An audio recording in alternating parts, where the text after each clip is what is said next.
Hello again, warriors.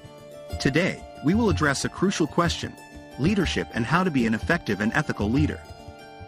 We live in a world that desperately needs strong, ethical, and effective leaders. Leaders who can make tough decisions, guide others wisely, and maintain their composure amid chaos. And this is where Stoic philosophy can be of great help. Let's start today with the concept of leadership from a Stoic perspective. When we think of leaders, we often imagine someone in a position of power or an impressive title. However, Stoic philosophy proposes a different, and in many ways, more powerful view of leadership. Stoics like Epictetus and Marcus Aurelius suggest that a true leader is someone who guides and serves others, rather than someone who wields power for power's sake. In this sense, leadership is not so much about controlling others but about controlling our own thoughts, emotions, and actions. Therefore, the first Stoic principle we can apply to leadership is the idea that we should focus on what we can control. In the realm of leadership, this translates to how we respond to challenges and problems that arise. For example, imagine you are leading an important project in your company, and suddenly, one of your top employees decides to resign. This is definitely a setback, and it could be easy to fall into frustration and anxiety. But the Stoics would tell you that instead of worrying about your employee's resignation, something beyond your control, you should focus on how you can respond to this situation in the best possible way, something within your control. Think about how you can redistribute the workload, support your team during this transition, and hire someone new. These are aspects you can control. By focusing on them, rather than worrying about what you cannot change, you become a more effective leader.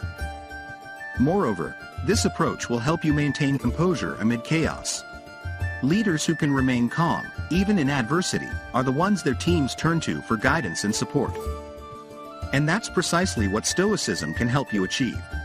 However, focusing on what we can control doesn't mean ignoring our emotions.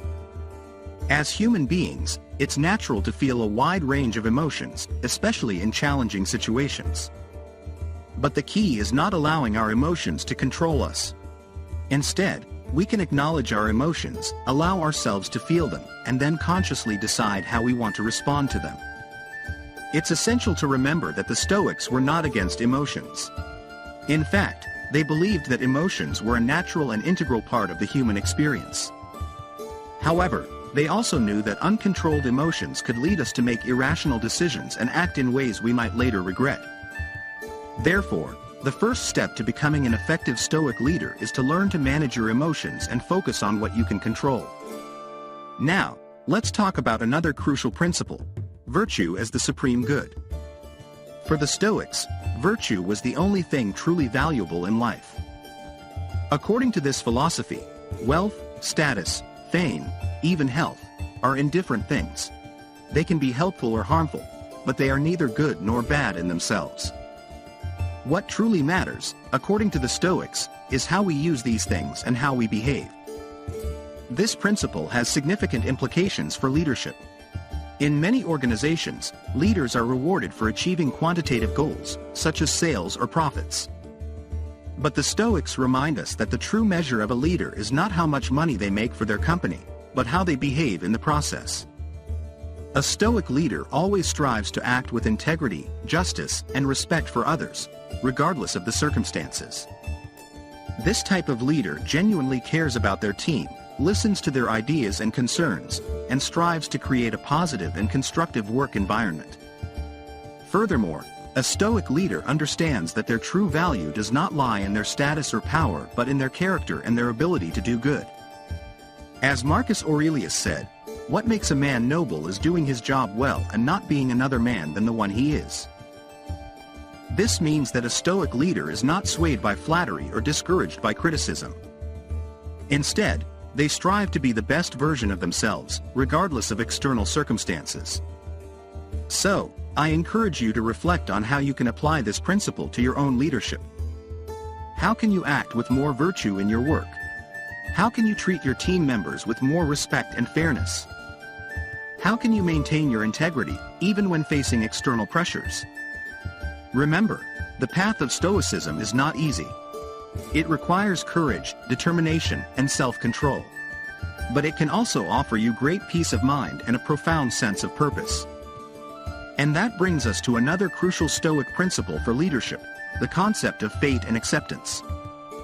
The Stoics firmly believed in fate, understood not as a series of predetermined events that happen to us beyond our control but rather as an acceptance of the circumstances life presents us. For a Stoic leader, this means understanding that there are things beyond our control, such as the economy, the actions of competitors, or customers' response to our products. Instead of becoming frustrated by these circumstances, the Stoics would advise us to accept and adapt to them. This doesn't mean we shouldn't strive to improve things, but rather that we should focus our efforts on areas where we can truly make a difference. A Stoic leader views challenges and obstacles as opportunities for learning and growth. As the Stoic philosopher Epictetus said, "It's not what happens to you, but how you react to it." If a project fails, instead of seeing it as a personal failure, a Stoic leader would see it as an opportunity to learn and improve in the future. Furthermore, acceptance also involves recognizing that we can't always have all the answers and that sometimes, the best we can do is listen and learn from others. A Stoic leader knows that their team is their greatest resource and values and respects each team member's contributions. Stoic philosophy also reminds us that we should be humble and keep our expectations in check. As leaders, it's easy to fall into the trap of thinking we are invincible and that we will always succeed in everything we do. But the Stoics warn us that this attitude will only lead to frustration and burnout. Instead, we should strive to do our best, but also be prepared for setbacks and failures. And, most importantly, we should always treat others with respect and dignity, regardless of circumstances. So, to wrap things up, I hope these lessons from Stoic philosophy will help you on your journey toward effective and ethical leadership. Remember, being a leader is not just about achieving goals and getting results. It's also about how we behave in the process and how we treat others. Being an effective and ethical leader is not an easy task. It requires courage, strength, and determination. But with these Stoic principles in hand, we can begin to chart our path to the leadership we desire. So go ahead, warriors. Take on the challenge. Lead with courage. Lead with wisdom. Lead with love. And don't forget, I upload a new video every day, so be sure to subscribe so you don't miss any of our discussions on Stoicism. But before we conclude, I want to ask you a question. How would you apply these principles in your daily life? What challenges do you face on your journey toward leadership? Leave me your answers in the comments. Until our next encounter, warrior, always remember, it's not about the position you hold but about how you hold that position. Until the next video.